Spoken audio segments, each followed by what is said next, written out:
The security assessment from top U.S. intelligence chiefs on Capitol Hill this week shed light on what could be a terrifying new alliance between Russia and China, Washington Examiner chief political correspondent Byron York argued Tuesday. Earlier in the day, members of the Senate Intelligence Committee received insights on potential global threats, including Iran, North Korea and ISIS, from Dan Coats, Director of National Intelligence, Gina Haspel, CIA Director, and Christopher Wray, FBI Director. Many say their analysis contradict the rhetoric that has come from President Trump, who has downplayed many of the same security threats.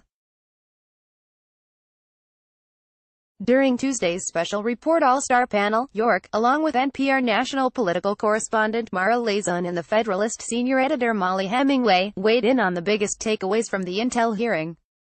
Click here to view the full show. York pointed out that the scariest sentence from their report was that China and Russia are more aligned than at any point during the mid-1950s, and that both countries pose major cybersecurity threats to the U.S. and will likely try to interfere in future U.S. elections. That is not good, York told the panel. I think we have been expecting this for at least 4 years now. York continued.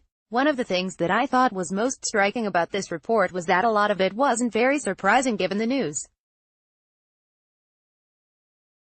When the report comes out and says that North Korea wants to build nuclear weapons and wants to build missile delivery systems to attack the United States or somewhere else, I mean, the shocking thing would be if they weren't.